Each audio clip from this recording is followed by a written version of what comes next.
Assalamu alaikum, guys. Uh, Today we will study the analysis of tariff, and this is the first chapter of our overall section of the trade policy analysis and trade policy uh, in relation to the export and import of goods, not in services. This is chapter 8 of the textbook which I have referred to you. Let's start the lecture. Analysis. First of all, we must know what is a tariff. Tariff is simply a on the trade, tax on the trade, and either it is imposed on the import side or on the export side. There are different type of tariffs which government collected as a revenue on the various stage and various forms. But we will study only the impact of tariff. These tariff may be a various kind, but just for your information, we will discuss here only three type of tariff. The first is the specific tariff. A specific tariff is a fixed amount of money, in very simple word, in a fixed amount of money which is collected on goods and services on the import of any goods and services. Sorry, not services, because I've already told you that we will discuss only trade and goods. This is called a specific tariff. For example, Pakistan is importing uh, palm oil, and the palm oil, uh, and whatever its price, whatever its value, but Pakistan government या Pakistan custom collected uh, rupees 12,000 per ton as custom duty, regardless of its declared value. Ad valorem tariff is something different. It is not like a specific tariff.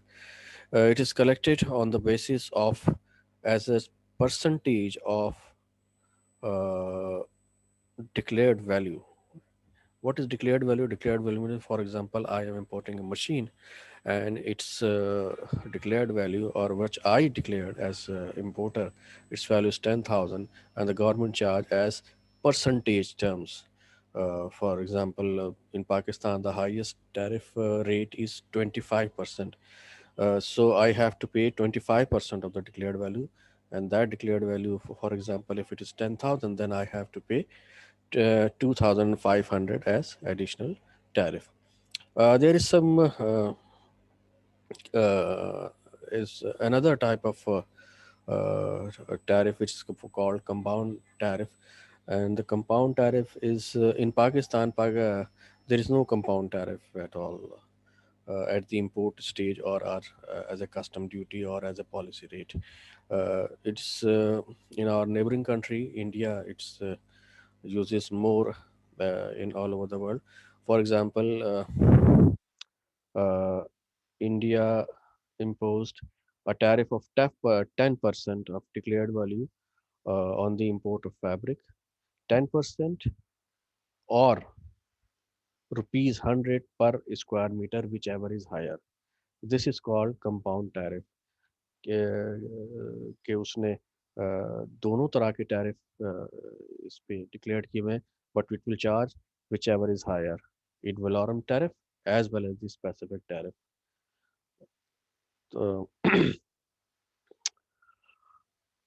okay, uh, tariff is a kind of tax that's I have already told you, and you all know it's a kind of indirect tax, and indirect tax is always calculated directly from consumer or importer at the time of importing pay the tax, but uh, it is made a part of the consumer price.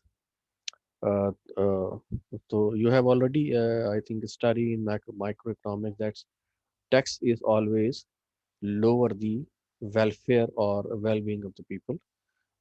So similarly in international trade as well, जो भी tariff import होता है, because it has to be paid by directly consumer. So that's why it lower the well-being or the welfare of the people. So we go quickly to the analysis. That's how it is affect your well-being.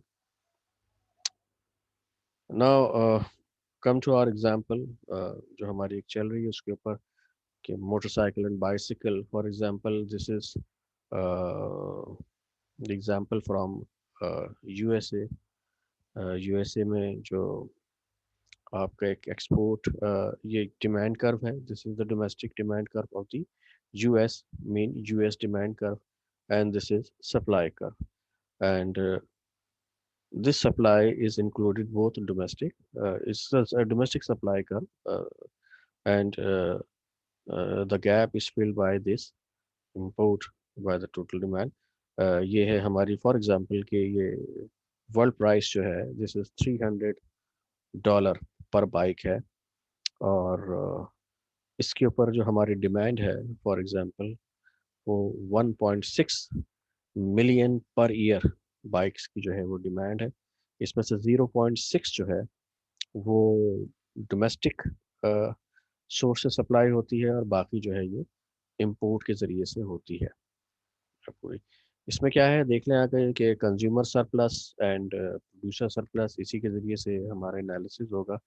The area under the price line, which is 300 under this curve and over the supply curve, this triangle is called consumer surplus, sorry, producer surplus, and area under the demand curve and over the price line. That triangle is called uh, consumer surplus. This is the situation of the free trade. कि government ने free trade की इजाज़त दी हुई है. There is no tax imposed in the domestic market by the US. तो हमारी जो प्राइस है जो the domestic price will be equal to the world price because government has allowed free trade. तो फ्री ट्रेड के ऊपर जो है वो मार्केट जो होगी उसी पे क्लियर होगी जो कि वर्ल्ड प्राइस है. नाउ सपोज कि government has decided to impose a 10% it will earn tax. 10%, this is equal to $30, which is the 10% of 300. तो ये हमारा जो है सप्लाई कर्व था और ये जो है हमारा डिमांड कर्व था. तो इसमें से देखें जैसे ही गवर्नमेंट ने ये टैक्स इम्पोज किया तो what happens, the price line jump to 330. The domestic price is increase. अब इसके बाद क्या होता है जब डोमेस्टिक प्राइस जाहिर है कि इंक्रीज हो जाएगी, इसलिए कि अब जो है जो इम्पोर्टेड प्राइस है वो 300 पे नहीं करनी है बल्कि 300 के ऊपर 330 पे करनी है. जब ये प्राइस हो जाएगी तो then what domestic producer will do, they will charge the same price, they will charge 330. It means their surplus will increase from the triangle G to triangle A plus G. This is 330, this point and 210. ये जो हमारा पूरा triangle है ये ये producer surplus का होगा. It means producer has gain, producer को मिला है इसके अंदर. Producer surplus is increase. And but what happened then, this is uh, consumer surplus area under the demand curve but over the price line, which is the existing price line is 330. This triangle is uh, consumer surplus but it is shorter than the previous one. Previously जो है हमारे पास जो ये line थी इसमें तो उस पर जो है हमारा ये कंज्यूमर सरप्लस का एरिया जो था वो ज़्यादा था. बट व्हाट हैपेंड नाउ कि ये जो एक ए जो previously it was the part of consumer surplus but that has been shifted to the producer surplus. This is actually the transfer of resources from one to another or a transfer of benefit from consumer to uh, producer. और ये जो है हमारे पास area, अब इसको जो है हमें थोड़ा सा देखना होगा. हुआ क्या है इसकी वजह से कि ये आपकी domestic supply that has increase from 0.6 to 0.8 but the import demand has reduce. Total demand has been reduce from D nought to D1। तो इसकी वजह से अब जो हमारे पास जो इम्पोर्ट रह गई है वो थोड़ा सा रह गया है इसके ऊपर। ये जो हमारा पहले ये था 0.6 से, और ये ज़ीरो अप्रॉक्सीमेटली 1 पॉइंट, ये यहाँ पे लिखा हुआ नहीं है इसमें उन्होंने, बैरल जो भी है, but now the import size is reduced. अब इसमें से ये जो हमारे पास पोर्शन है, this portion, this rectangle, this is actually tariff which gone to the government. ये इसको आप देख लें, पहले ये था हमारे पास, पहले हमारी जो इंपोर्ट थी 1.6 थी, but it is now reduced. बिल्कुल वही है हमारे पास, लेकिन अब इस पे ये है कि पिछला जो हमारे जो स्लाइड थी, we have not I mean mark with the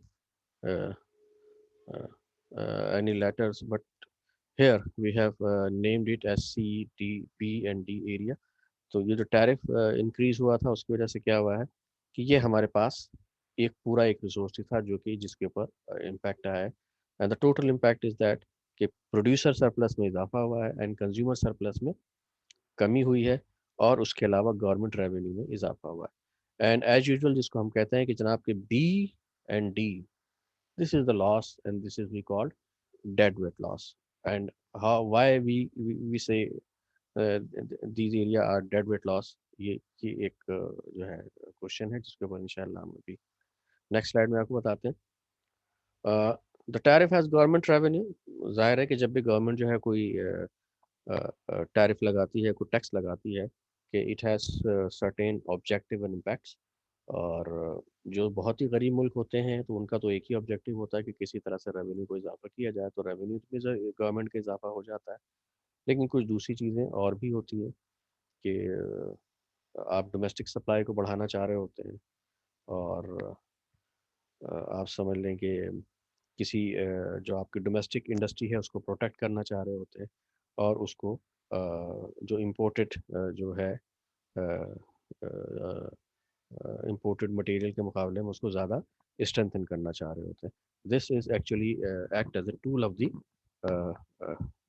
protecting जो domestic industry, in some area it is called infant industry. Infant industry का जो कॉन्सेप्ट है we will discuss it letter.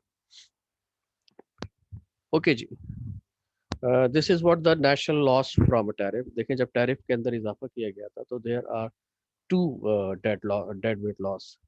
ये मैं इसको दोबारा ज़रा पीछे जाता हूँ। ये हमने कहा था कि this is B and D, this is dead weight loss. अच्छा जी, इसमें से एक प्रोडक्शन का लॉस है और एक दूसरा जो है हमने कहा था कि एक प्रोडक्शन इफेक्ट है और एक कंजम्पशन इफेक्ट है। कंजम्पशन इफेक्ट कौन सा है? जिसकी वजह से आपकी डिमांड कम हुई है। This is D, the area D is the consumption effect and the area B is the production effect because of the tariff implementation. This change was brought to the production side। ये हमारा जो है debit loss होता है। अब हम इसको देखेंगे।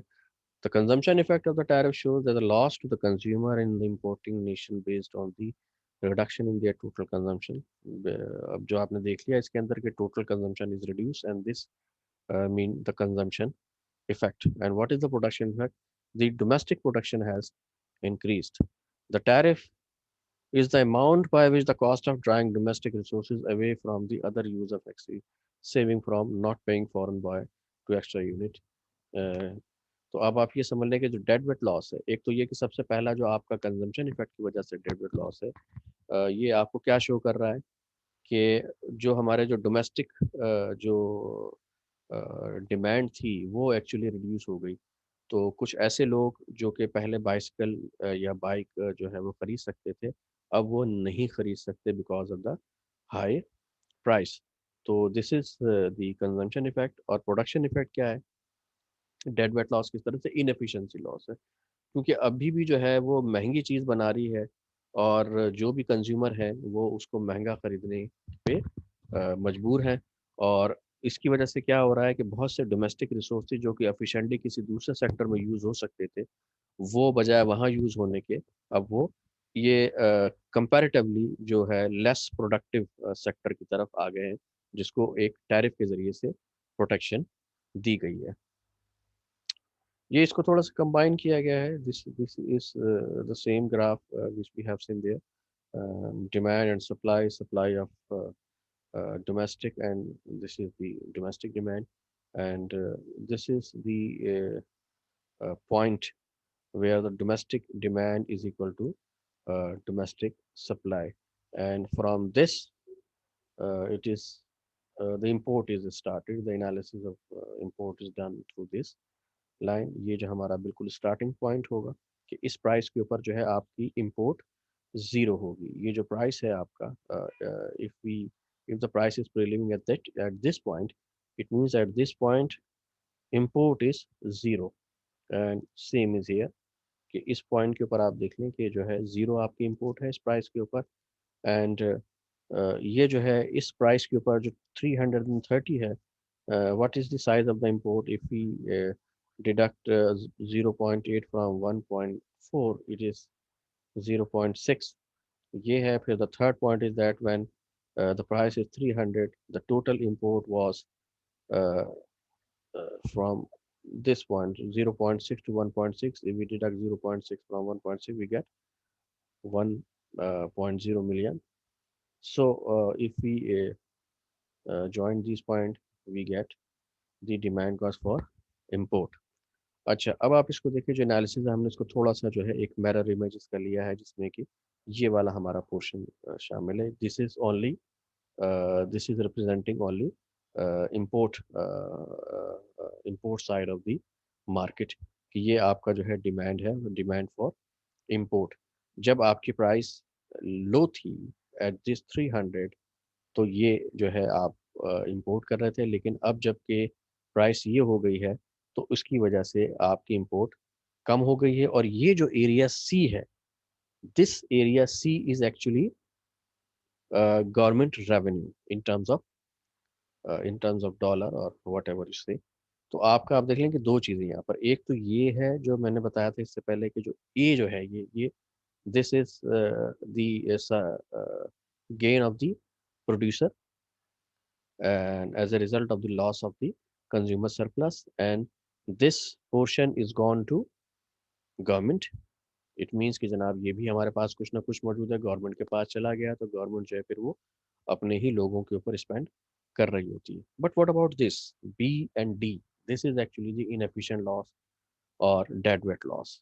डेड वेट लॉस मैंने आपको एक रीज़न बता दिया उसका कि डेड वेट लॉस किसी चीज़ का क्यों हो सकता है। And this area is equal to this plus this.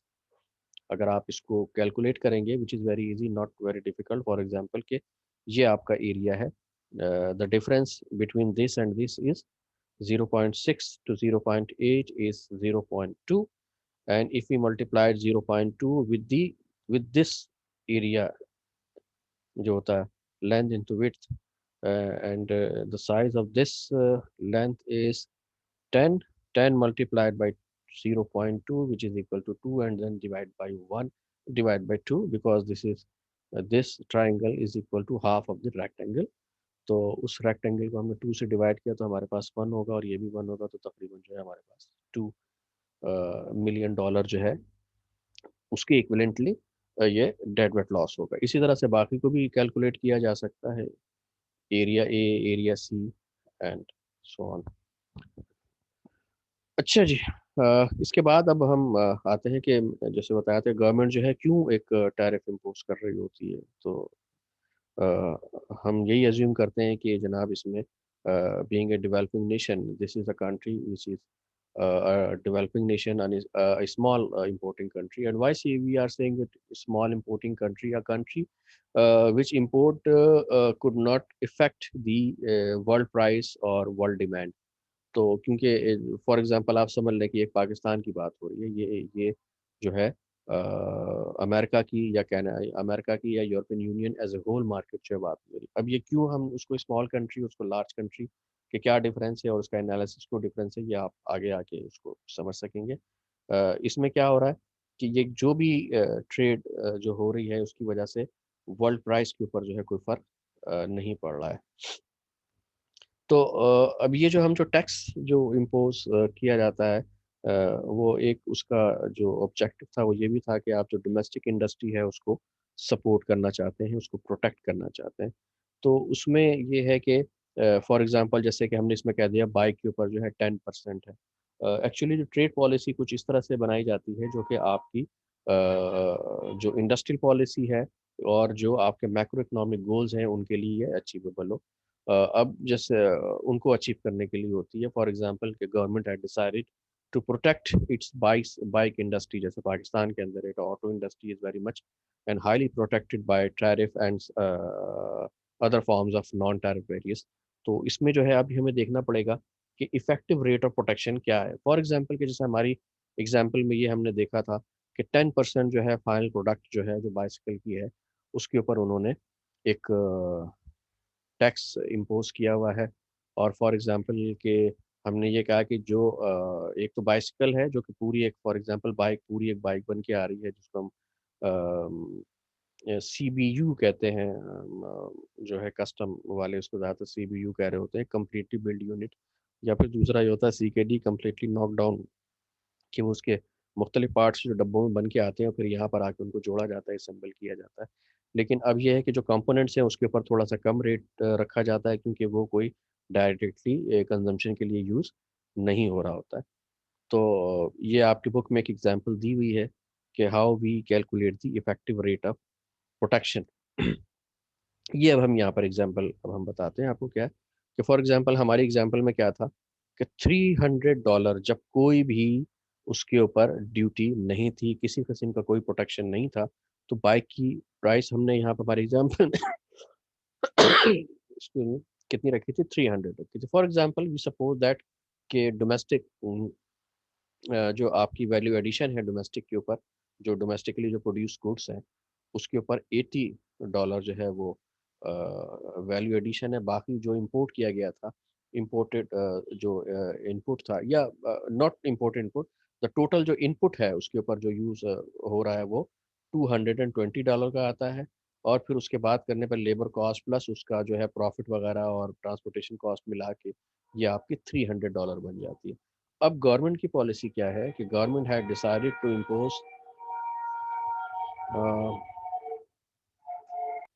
Government decide करती है कि जनाब उसको जो है वो प्रोटेक्शन दिया जाएगा। जो फाइनल गुड्स है उसके ऊपर, जो फाइनल जो बाइक की जो या बाइसिकल की जो प्राइस है उसके ऊपर 10% ड्यूटी आयद कर दी जाएगी। और जो उसके जो पार्ट्स आते हैं जिसके ज़रिए से ये जो कंपोनेंट या इनपुट्स जो आते हैं उसके ऊपर 5% का टैरिफ जो है वो लगाया जाएगा। तो अब उसकी वजह से क्या हो रहा है कि 5% का आपने 220 के ऊपर अगर 5% हमने देखा तो ये तकरीबन जो आएगा 11 आएगा। 11 इसके अंदर हम प्लस कर देंगे तो कितना हो जाएगा? 231 हो जाएगा। और 231 के अंदर जो है फिर ये इसकी जो प्राइस है जो ओवरऑल जो अब जो हो गई है 330 हो गई है 10% लगाने के बाद। तो फिर इसका क्या मतलब हुआ कि 231 में से अगर आप इसको 30 को अगर माइनस करते हैं 330 को तो तकरीबन 99 के बराबर होता है। इट मीन्स कि your value edition now is $99। अब इसमें से क्या है कि देखिए यहाँ पर यही नज़र आ रहा है कि हमारे पास the government has given a protection of 10% only and 5% on the component only. अगर हम इसको दोनों को प्लस भी कर लें तो that will be equal to 15% only, but in reality it is not the case। अब इसके ऊपर इफेक्टिव रेट ऑफ प्रोटेक्शन क्या होगा कि 99 value edition with the protection and the value edition with free trade, ये इसमें से माइनस करते हैं। और फ्री ट्रेड वाले के साथ जो है इसका शेयर जो है निकाला जाता है कि if the trade was free तो उसमें से जो हमने इससे पहले जो फार्मूला देखा था V prime minus V of R V. और तो फिर यही है कि जनाब V prime is the value under protection और under the tariff this is equal to value addition is equal to 99 minus 80 divide by 80 it's the answer we get is 23.8 which is equal to 24%, approximately 24%। तो इसमें जो इस वक्त effective rate of protection है वो actually कितने का है? वो 24% है। तो इसी तरह से गवर्नमेंट का जो है वो कैलकुलेट किया जाता है कि जो इफेक्टिव रेट ऑफ प्रोटेक्शन होता है वो इस तरह से बहुत हाई होता है। This is very simple calculation. ये कैलकुलेशन ऐसी है कि जिसके अंदर हर चीज़ बहुत सिंपल है। लेकिन जब हम गवर्नमेंट्स के रियल वर्ल्ड के अंदर जाते हैं तो there is not only a single custom tariff through which the industry is protected. There are various other types of taxes, which include provincial taxes, local government taxes, and federal government taxes, sales tax है, excise duty है, regulatory duties हैं। इस तरह की बहुत सारी चीज़ें होती हैं कि जहाँ पर जो उसका टैरिफ रेट वैसे ही ज़्यादा होता है, लेकिन जो प्रोटेक्ट किया जा रहा होता है, जो इफेक्टिव रेट ऑफ प्रोटेक्शन जो होता है, वो तकरीबन उससे तकरीबन दुगना ही होता है। ओके जी, ये मैं आखिर में बताऊंगा। अभी हम क्योंकि इम्पोर्ट के ऊपर चल रहे हैं तो ज़्यादा बात अभी इम्पोर्ट पे चलते हैं। This is actually about the export tax. Okay जी, अब मैं आपको आ जाता हूँ। इससे पहले जो स्लाइड देखी गई थी, we discuss there about small country. Small country mean the country of which importing quantity or importing policy could not affect the world trade or world trade quantum. Large country ऐसा होता है कि नहीं जनाब कि it can affect the uh, world trade as well. This is called monopsony power. For example, America की हम इसके अंदर मिसाल लेते हैं। America is the single largest market of the world because of its economic size. तो मोनोप्सोनी का जिसका आपको पता है इसके ऊपर के there is one buyer and number of sellers. तो अमेरिका की भी सिचुएशन कुछ इसी तरह से ही है कि वो he is the single largest buyer of the world and दुनिया के जो लोग हैं सबसे ज़्यादा वो उसी को ही एक्सपोर्ट करना चाह रहे होते हैं। देयर आर सर्टेन रीजंस कि जाहिर है कि वहाँ की जो है पर कैपिटा इनकम बहुत ज़्यादा है, तो वहाँ का कंजम्पशन जो है कंजम्पशन भी बहुत ज़्यादा है। They are the society of high mass consumption. तो इस वजह से वो मार्केट एक बड़ी मार्केट है, लुक्रेटिव मार्केट है। पर प्लस ये है कि जाहिर है कि डॉलर जो है वो वहाँ से आता है। क्योंकि देखिए मैं बार बार आप लोगों से एक बात कह रहा होता हूँ कि ये चीज़ बड़ी अच्छी लग रही है इसके अंदर कि जनाब कि कितना फ़ायदा हो रहा है, कितना नुकसान हो रहा है टैरिफ लगाने का। लेकिन ये इसके अंदर कहीं चीज़ नहीं आ रही है कि जनाब के एक स्मॉल कंट्री हो गया, डेवलपिंग कंट्री हो गया, दे हैव टू पे their import in terms of dollar. But how they earn the dollar, it is not possible but through making export and export to the world and asking them to pay them in the dollar currency, US dollar, because they have to finance their import in that country, in that currency. तो जाहिर बात है कि ये एक बहुत बड़ा एक आप समझे कि एक चैलेंज होता है किसी भी इकॉनमी के लिए।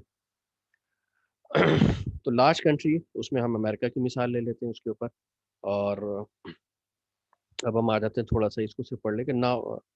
अच्छा, लार्ज कंट्री, अब मैंने एक चीज़ कहा जैसे आपको कि आपको अभी जो है इससे यही ज़ाहिर हुआ कि if we impose tax, right, तो क्या होगा? नहीं जनाब, इसमें एक ही चीज़ आएगी कि ये डेट वेट लॉस होगा, ओवरऑल लॉस होगा।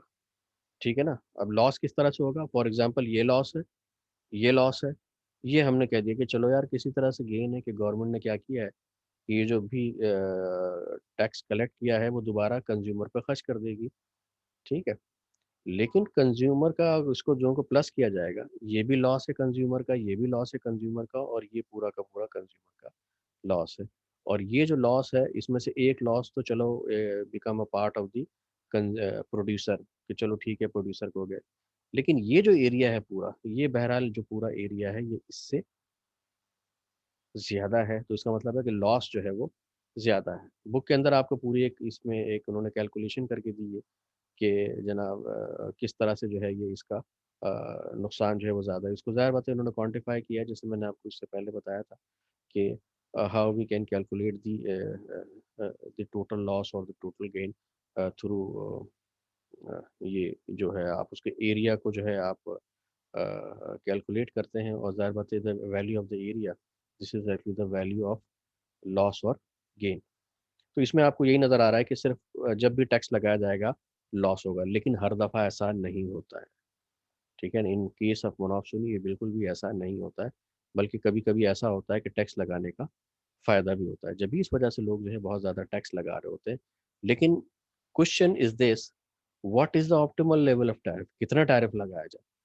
But before analyzing the optimal tariff line, I think कि सबसे पहले हमें ये भी देखना चाहिए कि is this beneficial for any country if they want to impose tax? Yes, it is. For example, this is the same market of bicycle of America. अच्छा, अब देखें जैसे ये 300 इसकी प्राइस थी हमारी पुरानी एग्जाम्पल से। यस, हम कहते हैं कि यही थी 300 उन्होंने प्राइस रखी है। Now government had decided to impose a fixed tax of $6 in our example, कि $6 जो है उन्होंने उसके ऊपर टैक्स ऐड कर दिए।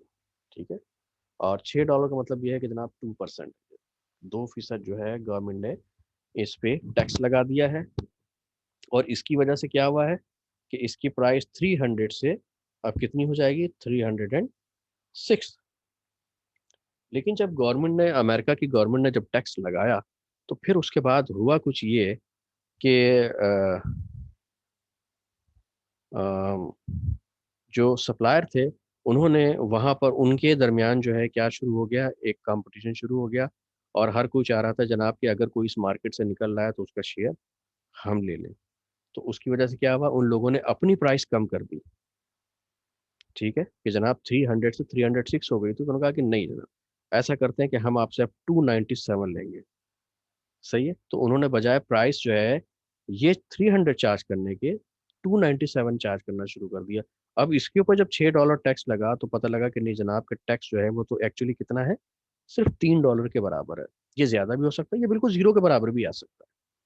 कि जनाब गवर्नमेंट ने कहा कि $6 का टैक्स लगाया 2%, तो जो इंटरनेशनल सप्लायर जितने भी थे इनके दरमियान एक कंपटीशन जो है वो स्टार्ट हो गया, विच resulted in a same amount of reduction in supply price.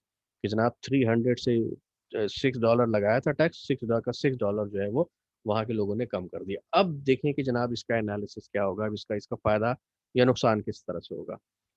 जब टैक्स नहीं था तो the total import level was 1.6, but after imposing tax the supplier have reduced their price and come down to 297, but even then the import level is dropped to a very minor level of 1.58 million of bikes।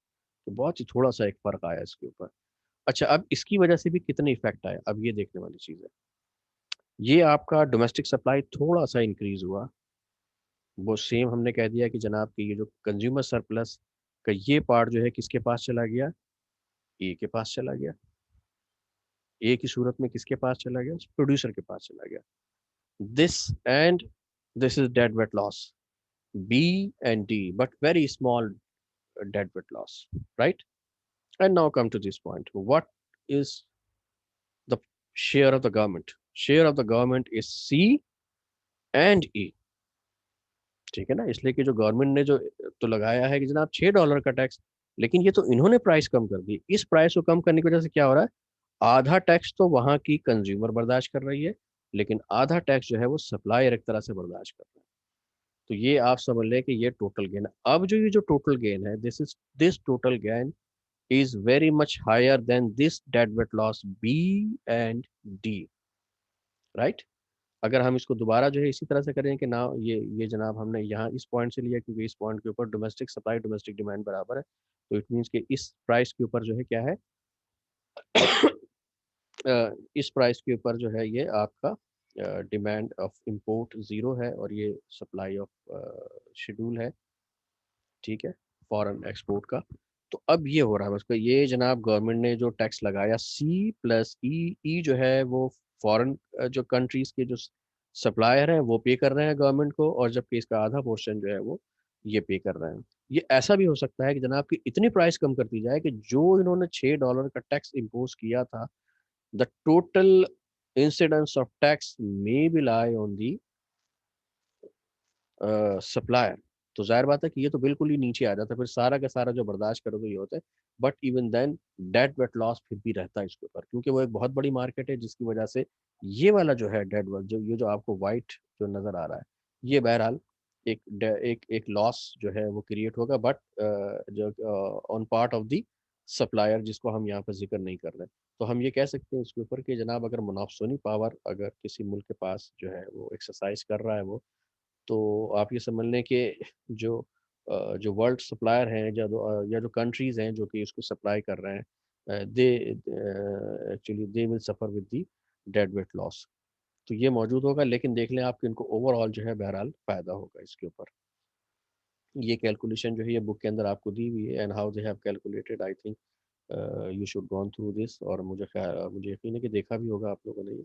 तो इसका मतलब ये है कि अगर जो large country होती है अगर वो टैक्स इम्पोज करती है उन आइटम्स के ऊपर, कि जिसका पोर्शन जो है वो सप्लायर भी जो है ये बेयर करता है, तो इंसिडेंस ऑफ टैक्स क्योंकि डिवाइड हो जाता है, तो इसकी वजह से ये जो है एक टैरिफ ये फ़ायदे में रहा बहुत ज़्यादा। As an nation as a whole जो है फ़ायदे में रहा कि ये जो टैक्स का ज़ाहिर बात है जो अमाउंट है जो कि बहुत ज़्यादा है, ये ये किसके ऊपर, ये ज़ाहिर है कि जो भी गवर्नमेंट इसको कलेक्ट करेगी वो अपने ही लोगों के ऊपर खर्च करेगी, फॉरेनर्स के ऊपर तो बहरहाल वो खर्च नहीं करेगी। तो इट मीन्स के this is actually pay back to the to to their people. तो यहाँ पर क्या हो रहा है कि जनाब कि ये एक टैरिफ से आपको फ़ायदा हुआ है। ये है जी हमारा टोटल, ये मैंने ये बिल्कुल एक सेम उसी तरह का है। बी प्लस डी उसकी नाम इन्होंने यहाँ पर एफ जो है वो रखा है। ये वो है जो कि जो फॉरेनर्स के लिए है, और बी प्लस डी जो है डोमेस्टिक के लिए है। लेकिन ये जो सारा का सारा का जो जो गवर्नमेंट के पास जा रहा है ये उनकी वेलफेयर के लिए यूज़ हो सकता है। अच्छा, अब now come to the point, what is the national optimal tariff. Nationally optimal tariff क्या है कि जिसकी वजह से आपको उसको फायदा हो। ठीक है, a nationally optimal tariff is the tariff that creates the largest net gain, area E minus area B plus D। कौन सा है ये, दोबारा हम देख लेते हैं, यहाँ पर आ जाते हैं। Area E minus area B plus D, इस एरिया से ये एरिया ई जो है E should be greater than B plus D. अगर ये है तो इसका मतलब ये है कि आप ऑप्टम ये ऑप्टिमल टैरिफ है कि इतना टैरिफ अगर होगा तो आपको फायदा होगा, नुकसान नहीं होगा। और इवन कि अगर वो बिल्कुल जीरो के बराबर भी हो जाता है कि जनाब कि area of E and area B plus D अगर इनका जो है जीरो हो जाता है, then even then it is optimal level of tariff. तो इसके अंदर तो ऑप्टिमल लेवल के ऊपर है ये। तो मिनिमम ये है कि जीरो होना चाहिए, मैक्सिमम ये है कि जितना आपको फायदा हो सकता है उतना जो है वो टैरिफ रखा जा सकता है।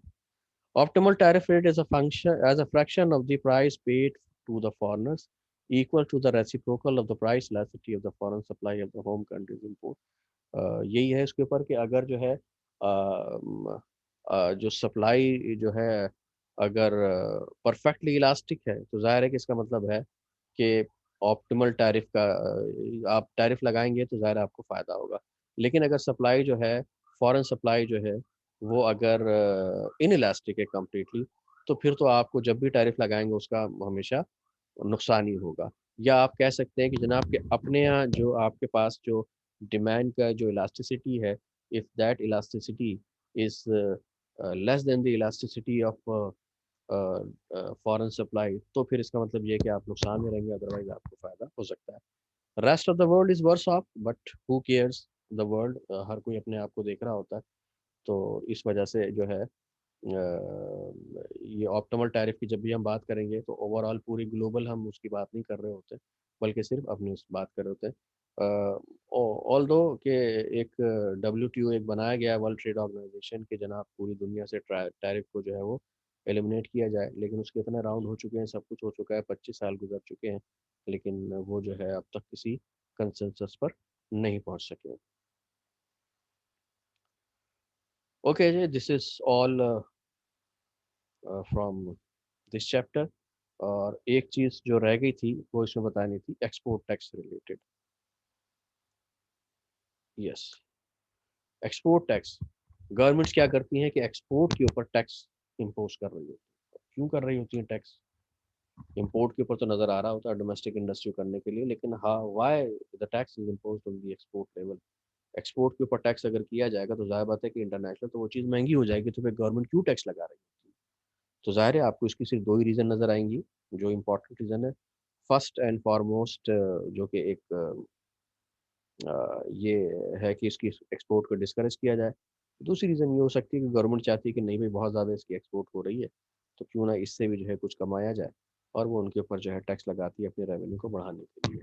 लेकिन ये है कि दुनिया भर में आजकल क्योंकि आपको डॉलर की सप्लाई की ज़रूरत होती है, और डॉलर सप्लाई किसके ज़रिए से होगा? आपकी एक्सपोर्ट के ज़रिए से ही होगा।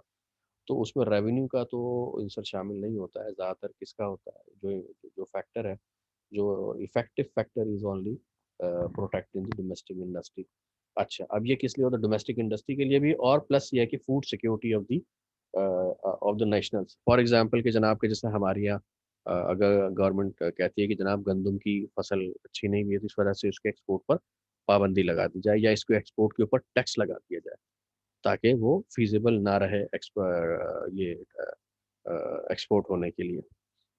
क्योंकि देखिए अगर कोई मुल्क से एक्सपोर्ट अगर कोई चीज़ हो रही है तो किस वजह से हो रही है? इट मीन्स कि डोमेस्टिक के अंदर प्राइस कम मिल रहे हैं उसको, इंटरनेशनली जो है क्या कहते हैं वहाँ पर प्राइस ज़्यादा है। तो बिकॉज़ ऑफ दैट गैप जितना ज़्यादा होगा ज़ाहिर बात है कि फिर वो स्मगलिंग और ये सब चीज़ें स्टार्ट हो जाएँगी। तो फिर उस प्राइस को बराबर करने के लिए लोग क्या करते हैं कि गवर्नमेंट उसके ऊपर टैक्स लगा देती है। तो ये जो टैक्स होता है तो ये जो टैक्स होता है इसलिए होता है ताकि जो है फिर वो बाहर जो है वो चीज़ें ना जा सके। अच्छा, फॉर एग्ज़ाम्पल कि जनाब की सिचुएशन इज़ दैट कि the initial price is P naught, and at P naught the domestic demand is T naught, and total supply is S naught. और तो फिर ये जो गैप है इसके अंदर डी नॉट से एस नॉट के दरमियान, ये सारा का सारा क्या होता है? एक्सपोर्ट हो जाता है। अब गवर्नमेंट ने क्या किया? इसके ऊपर लगा दिया टैक्स। फॉर एग्ज़ाम्पल कि मैं एक एक्सपोर्टर हूँ और मैं इसको जो प्राइस पे कर रहा था फॉर एग्ज़ाम्पल कि 100 रुपीज़ के अंदर मैं डोमेस्टिक में भी सप्लाई कर रहा था, और अगर मुझे बाहर भेजना था तो उसके ऊपर भी 100 रुपए में ही इसको मैं एज़ एक्सपोर्ट सप्लाई जो है वो कर रहा था। लेकिन गवर्नमेंट ने क्या किया? इसके ऊपर 20% टैक्स लगा दिया। फॉर एग्ज़ाम्पल 20% टैक्स का मतलब ये है कि मैं 100 रुपए की चीज़ बेचता हूँ, तो मुझे 20 रुपए गवर्नमेंट को दे देना पड़ेगा। तो इसका मतलब मेरे पास कितने आ रहे हैं? सिर्फ़ 80 रुपए आ रहा है। इस वक़्त प्राइस कितनी हो गई? मतलब ये है कि मेरी जो प्राइस है, जो मिल रही है, जो प्राइस मुझे मिल रही है, जो मुझे मेरे पास वापस आ रही है, वो कितनी आ रही है? वो सिर्फ़ 80 रुपीज़ आ रही है, 100 नहीं आ रही है, ठीक है? तो इसकी वजह से जो क्या होगा कि मेरा प्रॉफ़िट मार्जिन अब ज़ाहिर है कि कम हो गया, और मेरे लिए जो इफ़ेक्टिव प्राइस है, वो अब 100 रुपए नहीं है, बल्कि कितना है? 80 रुपए है। अब ज़ाहिर है कि जब क्या कहते हैं 80 रुपए है, तो फिर ये मेरे लिए फ़ीज़िबल नहीं है कि मैं जो हूँ क्या कहते हैं ये बाहर को। अच्छा, अब इसकी वजह से क्या होगा कि when the price down to 80 rupees, तो फिर इसकी वजह से क्या होगा? डोमेस्टिक डिमांड उसकी बढ़ जाएगी, लेकिन ये है कि उसी अमाउंट के साथ फिर सप्लाई भी जो है वो कम हो जाएगी, और उसकी सप्लाई के कम होने की वजह से क्या होगा? एक्सपोर्ट भी जो है वो कम हो जाएगी, और फिर उसके अंदर दोबारा यही चीज़ आती है कि जनाब कि ये जो J and N, these are the dead weight loss, और ये जो लॉस है ये के है, ये गवर्नमेंट का रेवेन्यू है, और बाकी जो है ये वाला जो पोर्शन है, पहले जो सरप्लस था producer sorry consumer surplus, that was the upper triangle, ये आपको कर्सर से नज़र आ रहा होगा, but now it is this G and H, ये जो है इसके अंदर इज़ाफ़ा हो गया, ठीक है? अच्छा, अब दूसरा जो है जे और N, this is again a dead weight loss. Dead weight loss किस तरह से? कि जनाब एक तो ये है कि ज़्यादा प्राइस मिल रही थी उनको इंटरनेशनली, जिसकी वजह से प्रोडक्शन ज़्यादा हो रही थी, लेकिन गवर्नमेंट ने टैक्स लगा के क्या किया? उसकी प्रोडक्शन को कम कर दिया है। जो चीज़ ज़्यादा महँगी बिक सकती थी, लेकिन गवर्नमेंट उसको ज़बरदस्ती कह रही कि नहीं अब आपको सस्ता बेचना पड़ेगा। जिसकी वजह से बहुत सी इंडस्ट्री जो है वो अपना अब रिसोर्सेज़ उसको यूज़ नहीं करेंगी, और जिसकी वजह से उनकी प्रोडक्शन कम हो जाएगी। दूसरा डेड वेट लॉस जो है ये इस साइड पर है, जे, कि अब क्या हो रहा है? डेड वेट लॉस ये किस तरह से है कि जनाब इसको जो है, जो एक खामख़ाई उन कंज़्यूमर्स के लिए भी वो चीज़ मौजूद है जो कि इसके अहल नहीं थे, जो उनकी डिमांड नहीं थी, और वो ज़बरदस्ती जो है उनकी डिमांड बना दी गई है, ठीक है? तो ये एक तरह का डेड वेट लॉस जो कि एक्सपोर्ट टैक्स की वजह से था। ये स्मॉल कंट्री के लिए है, लेकिन ज़ाहिर बात है अगर लार्ज कंट्री होता तो फिर क्या होता? ये एक सोचने वाली बात है इसके ऊपर, और इसका एक जो है उन्होंने आंसर इसमें दिया हुआ है आपके चैप्टर के अंदर, केस स्टडी है। एक्सपोर्ट टैक्स की, उसी के अंदर जो है ये इसको भी दिया हुआ। Okay, I think it's all about this chapter, and there is an annexure of how we calculate the uh, sorry the national optimal tariff. ये जो मैंने आपको जो भेजी थी अपने कंप्यूटर से फ्रॉम, ये तो मैंने उस पर बनाई थी स्लाइड्स। इसके बाद भी दो स्लाइड्स हैं जो मैंने यूनिवर्सिटी में बैठ के बनाई थी, तो फिर वो मैंने आपको भेजा था, but at home I didn't, वो मुझसे पता नहीं, वो डाउनलोड ही नहीं हो रही उस पे से। तो बहरहाल वो इंशाल्लाह हम कल सुबह जो है फिर वो जब हम रिज्यूम करेंगे अपना लेक्चर तो फिर उस पर देखेंगे। If you have any question, please write down, and when I join you at 11 o'clock tomorrow morning, then we will discuss. Thank you very much.